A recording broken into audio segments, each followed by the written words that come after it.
Bienvenidos amigos televidentes a Pensamientos Críticos, y antes de comenzar con el tema que vamos a hablar sobre la reforma a la LOES, la Ley Orgánica de Educación Superior, muchas felicitaciones a Independiente de Valle, principalmente a sus deportistas, principalmente a sus directivos y a su hinchada, y yo creo que también merece felicitación todo el Ecuador, porque el Ecuador entero apoyó a este grupo de jóvenes ecuatorianos cuyo promedio de edad es de 23 años, que independientemente que no haya obtenido la Copa Libertadores, el campeonato, ha hecho un buen papel y ha puesto muy en alto el nombre del país.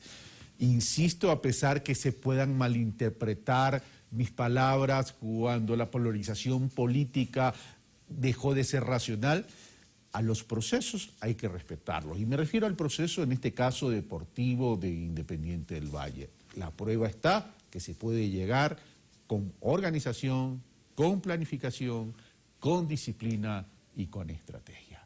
Damos inicio a Pensamientos Críticos. Le doy la bienvenida a Marcelo Ceballos, miembro del Consejo de Educación Superior, para hablar sobre la reforma a la LOES, la Ley Orgánica de Educación Superior. Bienvenido, Marcelo Ceballos, muy buenos días. ¿Por qué genera tanto ruido esta reforma a la LOES? Buenos días, Carlos. Un saludo para todos los televidentes de Ecuador TV. En primer lugar, hay que aclarar que el Consejo de Educación Superior, luego de un conocimiento público de que todos hemos asistido en los últimos días, a partir de la investigación que hace el Servicio de Rentas Internas de los grupos económicos que estarían supuestamente vinculados con paraísos fiscales, surge una información respecto a que un grupo de universidades particulares tendrían alguna vinculación con grupos económicos, y a partir de la indagación que hace el Servicio de Rentas Internas se encuentran algunas, por decirlas, anormalidades respecto al uso, transferencia de fondos que habrían hecho las universidades particulares en el Ecuador durante los últimos 4 años. A paraísos fiscales se refiere, Marcelo. En algunos casos a paraísos fiscales. Les vamos a explicar también otros mecanismos que aparentemente se habrían encontrado, pero es importante aclararle al país que la educación superior por mandato constitucional no puede tener fines de lucro. Ok, pero vamos a lo siguiente. ¿Qué tan contundente es toda esta verificación para cuando el presidente de la República dice algo en Enlace Ciudadano y luego tiene que pedir disculpas porque la información que le habían suministrado es equivocada? Entonces ahí uno dice, ¿qué tan confiable es la información? Bueno, los datos están ahí, es decir, eso se tiene que profundizar, pero lo que busca esto no es atacar ese fenómeno, sino precautelar lo que establece ya la Constitución. Es decir, en el Ecuador la educación superior es un bien público social, no puede tener fines de lucro y no puede estar a los intereses particulares o corporativos. Si alguien piensa que a partir de la educación superior puede generar rentabilidad, utilidad, el Ecuador no es el país.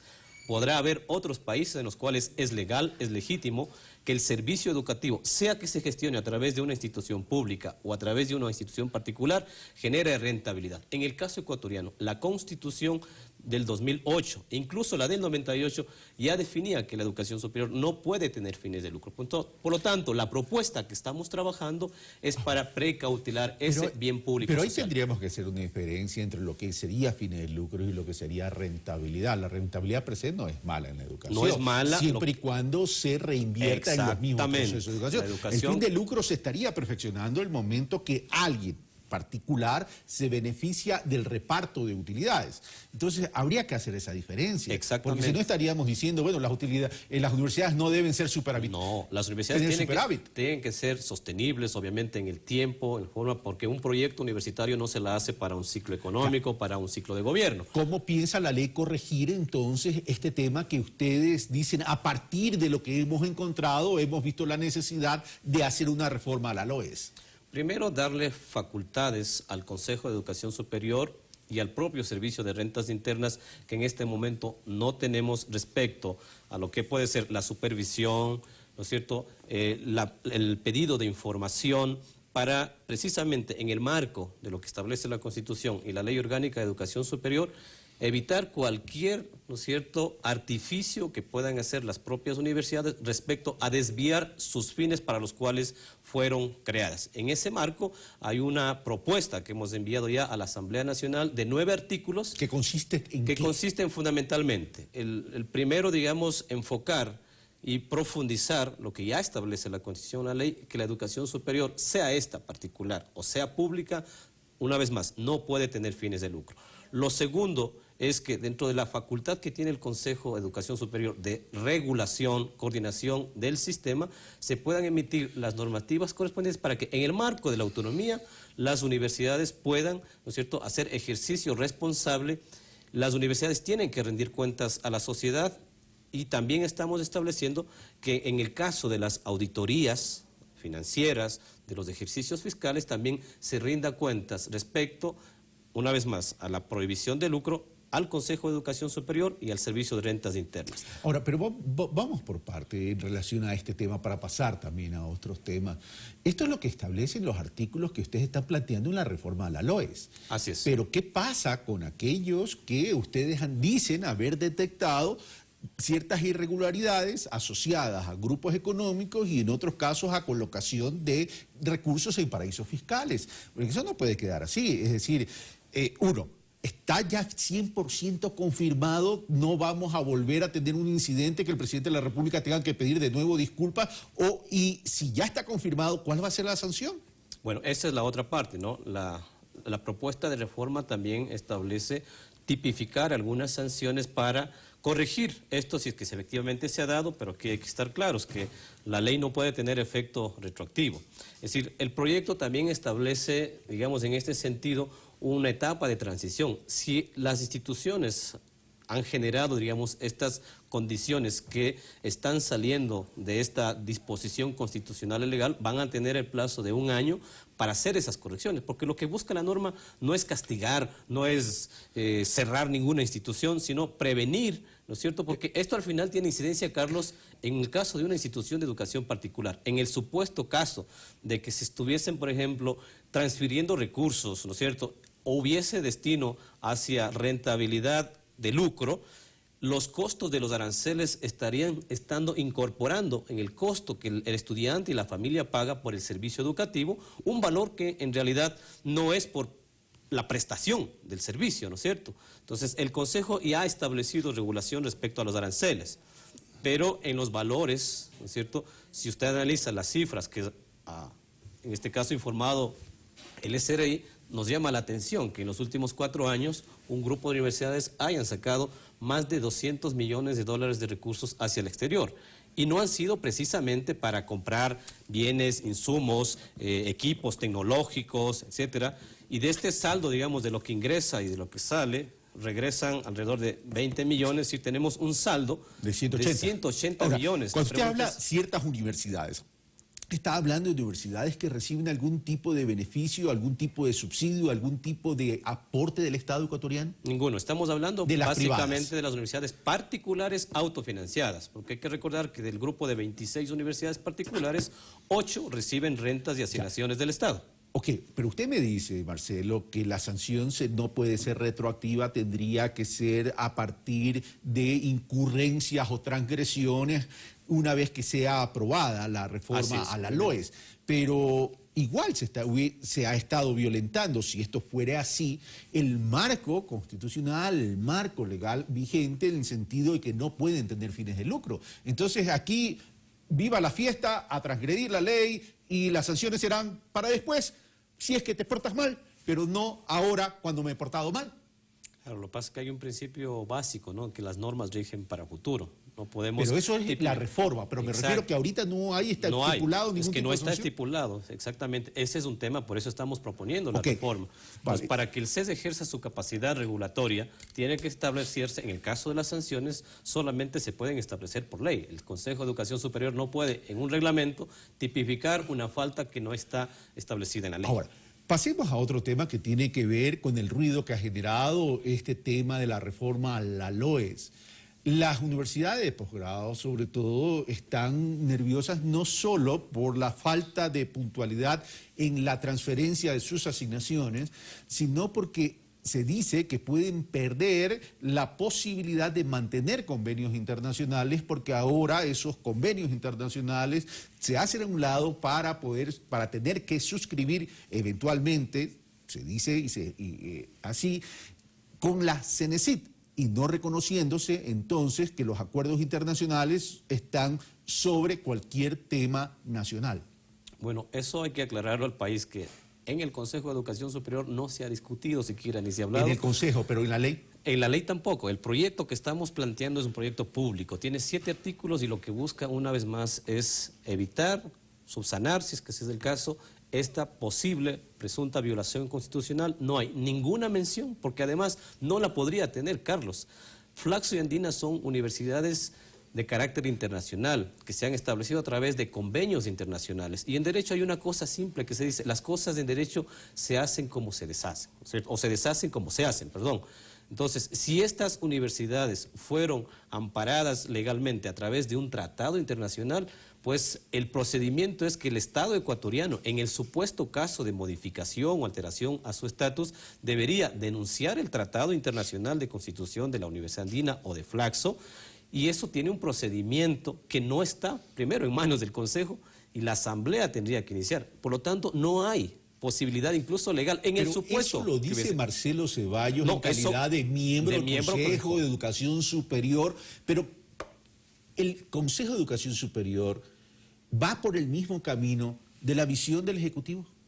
Nosotros, reitero, nuestras propuestas, es decir, como Consejo nosotros articulamos, obviamente tenemos 4 delegados del Ejecutivo en el Consejo. El Consejo es un Consejo de Estado de 10 vocales, 4 son delegados del Ejecutivo. Yo no he escuchado a un solo delegado del Ejecutivo, ni en ese caso al ministro de la CENESID, que es presidente además del Consejo, plantear al interior del Consejo ninguna propuesta de reforma en ese sentido. Nosotros hemos hecho pronunciamientos públicos a través de resoluciones. El Consejo se pronuncia mediante resoluciones de este órgano colegiado. Y las únicas resoluciones respecto a la reforma o posible reforma, que eso además es competencia de la Asamblea Nacional, es esta que le estamos explicando. No tenemos en los 5 años que llevamos ningún otro proyecto de reforma a la LOES. Pero eso no significa ni garantiza que la Asamblea Nacional y el bloque oficial puedan incorporar otro tipo de reforma a lo planteado por ustedes. La Asamblea tiene plenas facultades, ¿no es cierto?, igual que el presidente, es un colegislador, pero respecto a la información que salió en días pasados y que incluso la marcha era contra CENESID, que es parte del Consejo de Educación Superior, aclaro al país que no hay ninguna propuesta de reformatoria que modifique el estatus de las 2 universidades. Ahora, pero ¿cómo garantizar la sostenibilidad de estas universidades de posgrado? Entonces, si usted dice no se contempla ningún tipo de reforma, las universidades andinas y la Flaxo deberían quedarse tranquilas porque van a poder seguir manteniendo su estatus y sus convenios internacionales. Pero ¿cómo garantizar la sostenibilidad de las universidades que tienen un flujo permanente, gastos permanentes, una planificación permanente y constante con asignaciones que dicen ellos están atrasadas desde el mes de enero? ¿Qué rol va a jugar el Consejo de Educación Superior en ese sentido para corregir esta distorsión? Bueno, nosotros como facultad legal tenemos la de aprobar la fórmula de distribución de los recursos. Las universidades se financian a través de la ley del Fondo Permanente de Educación Superior, el FOPEDEUPO. Es decir, este FOPEDEUPO tiene una relación directa con la recaudación tributaria, IVA y renta. Es decir, desde ese punto de vista, la ley del FOPEDEUPO ya prevé un mecanismo de financiamiento. Pero hay que recordarle que la responsabilidad del Estado es garantizar la educación gratuita hasta el 3er nivel. Es decir, eso es lo que como Estado ecuatoriano debemos garantizar. Entonces, las universidades de posgrado, si bien han estado recibiendo financiamiento, porque son universidades públicas y la ley prevé, es la fórmula de asignación la que establece los mecanismos de asignación. Por lo tanto, fórmula de asignación se van a mantener. Se mantiene, es decir, no se ha modificado, ¿no es cierto? Está contemplado en la proforma presupuestaria que aprueba. Permítame replantearle la pregunta. Entonces está la inquietud y la pregunta. Entonces estamos frente a una mora en términos de la transferencia, punto 1, y punto 2, la mora es una cosa, es un retraso en la transferencia, y las universidades de posgrado van a seguir manteniendo esa fórmula de asignación de recursos. Recordemos que la Flaxo tiene un presupuesto de $22 millones y el 50% aparentemente es financiado por esas asignaciones. ¿Va a poder seguir contando con esa asignación? Más del 50%. Es decir, en los últimos 9 años, Flaxo y Andina han recibido por parte del Estado más de $200 millones. Es decir, ellos son parte de la participación que tienen tanto universidades públicas como universidades particulares. Este es un Consejo de Estado. emitió esa norma, lo que podría suceder a futuro, porque nosotros estamos terminando nuestro periodo el 5 de septiembre, el nuevo consejo que modifique los parámetros, pero están establecidos, reitero, ¿Qué por ley. significa modificar los parámetros? Dar más peso, por ejemplo, a temas de programas más pertinentes, discutir, por ejemplo, los costos del posgrado en el Ecuador. O sea, no eliminar la asignación, sino la utilización de esos recursos. Exactamente. ¿Y cómo hacemos desde el Estado más eficiente? Porque si usted compara, por ejemplo, el costo del posgrado en una universidad pública como la SPOL, categoría A, que en promedio sus maestrías cuestan $7.500, hay que preguntarle al país por qué en Flaxo, que básicamente son maestrías de corte social, te cuestan hasta $24.000. Y de eso, parte son los recursos que todos los ecuatorianos transferimos. El presupuesto de la información que nos ha dado Flaxo en los últimos años, en promedio, supera el 70% de lo que el Estado transfiere. Si estamos hablando que entre Flaxo y Andina, los últimos 4 años han sido más de 30 millones. ¿Ustedes estarían dispuestos a tener un debate público, de impulso político, como Consejo Superior, en este caso como Marcelo Ceballos, con un representante de Flaxo y otro representante de las universidades públicas, para hacer una evaluación de la educación superior en el Ecuador? Por supuesto, si todas nuestras normas, Carlos, todas nuestras normas las hemos debatido, las hemos discutido con la academia. ¿Puedo invitarlo a usted, puedo invitarlo a Juan Ponce? Con gusto. ¿Puedo invitar a alguien de la Central de Guayaquil o a un representante o a un profesor de una universidad para hacer una evaluación profunda de la educación superior? Por supuesto. Bueno, pasemos a otro tema. Vamos al tema de la Universidad de Guayaquil. ¿Qué ha pasado con la Universidad de Guayaquil? La Universidad de Guayaquil prácticamente es una ciudad. Tiene, creo que, más de 50.000 estudiantes, sin contar trabajadores, sin contar la generación indirecta de trabajo, etcétera, etcétera. Pero cuando se destapó la olla, salió de todo ahí. Pero me da la impresión que la intervención quedó debiendo. Como que les quedó grande la gestión. Y lo digo con conocimiento de causa porque yo soy guayaquileño, no soy de la universidad, pero he investigado lo que se ha hecho en la Universidad de Guayaquil y se ha demorado tanto esa intervención que uno ya pone un gran signo de interrogación. ¿Cuál es la verdad de la milanesa con la Universidad de Guayaquil? Bueno, hay que recordar al país que la intervención es una medida cautelar, es decir, una medida de última instancia que tiene el Consejo de Educación Superior, y se tomó precisamente porque se encontraron, el tema es que se encontraron, ¿no es cierto?, graves problemas. Primero, violación al principio de la gratuidad, que era flagrante. Es decir, el Estado ecuatoriano, a través de la intervención, ha devuelto ya al 95% de los estudiantes irregularidades, Marcelo, en el ámbito administrativo, eso ya es noticia, financiero, eso ya es noticia, etcétera. Pero yo le pregunto, ¿qué sanciones, cuántos juicios, cuántos privados de la libertad hay por esa transgresión y violentación a la ley? Bueno, están iniciadas acciones que ya no le competen al Consejo de Educación Superior, eso le competen a las instancias judiciales. Es decir, recordará que incluso algunas personas que habían establecido como mecanismo y modus operandi de venta o transgresión de títulos universitarios, se denunció a la Fiscalía y por horas, ¿no es cierto?, estas personas aparentemente salieron fuera del país, pero eso ya no está en el ámbito del Consejo de Educación Superior. Lo que a nosotros nos compete ha sido establecer, ¿no es cierto?, una reingeniería de la Universidad Estatal. ¿Y esa reingeniería en qué estado está? Está en proceso de constitución, es decir, tenemos ya por fin un estatuto que establece una nueva organicidad de la universidad. 3 años. Es decir, un estatuto pero luego de 3 años. La universidad tiene 192 años y cambiar temas estructurales no se los puede hacer en 2 años. Estamos hablando de un estatuto. Pero el estatuto pasa por... La República, ¿cuántos años tiene? Y este presidente creó la Constitución de Montecristo y nos puso a todos a debatir. El estatuto es parte también de ese proceso de análisis, de diagnóstico con la comunidad universitaria. Fue necesario, por ejemplo, cambiar su estructura en términos académicos. Hoy tenemos ya más de 750 nuevos profesores que han ingresado por concursos de méritos y oposición. La forma de cómo ingresaban los profesores titulares a la Universidad de Guayaquil era a través de acciones judiciales. Pero seguimos hablando del pasado, el tema es... En el presente estamos hablando. Hoy tenemos ya una universidad prácticamente saneada, un órgano colegiado constituido, en las próximas semanas se convocará elecciones y un elemento clave, Carlos, no hay que olvidarle que la Universidad de Guayaquil está en categoría D, establecida por el SEAS, es decir, está en una... Y luego de 3 años de intervención, ¿en qué categoría está? Proceso estamos ahorita trabajando con el SEACES. En estos precisos momentos se está levantando toda la información para la acreditación y hasta el mes de octubre esperamos ya tener la universidad acreditada, porque ese fue el primer compromiso, para devolverle a la ciudad de Guayaquil, a los académicos, a los estudiantes de Guayaquil y del país, una universidad saneada, una universidad acreditada y una universidad en franco proceso de mejora continua, porque es responsabilidad nuestra devolverle una universidad en condiciones que le permita su proyecto. ¿Cuándo termina la intervención? La intervención terminará el 7 de noviembre del 2016. Y lo principal, Marcelo Ceballos, es devolverle el prestigio que alguna vez tuvo esa universidad. Así es, y ese prestigio se lo tiene que ganar con el aporte que tiene que hacer la universidad, entregando profesionales capacitados, formados, investigando, vinculándose con todos los actores, que ese es el fin de la educación superior, para transformar la sociedad. Y ya para terminar, Marcelo Ceballos, primero agradecer por haber venido a Pensamiento Crítico, a hablar sobre la reforma de la LOES, a compartir algunos criterios sobre el tema, a hablar también de la Universidad de Guayaquil, y no se me vaya a bajar de la camioneta en el debate de pulso político. ¿Compromiso? Okay. Compromiso, un gusto, como siempre. Si me está escuchando Natalie Zurita, ese debería ser el próximo pulso político. Esto fue Pensamiento Crítico, soy Carlos Rabascal, un fuerte abrazo, yo los espero el día de mañana, viernes, y por cierto, estaré en la ciudad de Loja este fin de semana, gracias a la invitación del señor alcalde de Loja, para realizar un programa especial, una entrevista con él, y también para visitar esa hermosa ciudad.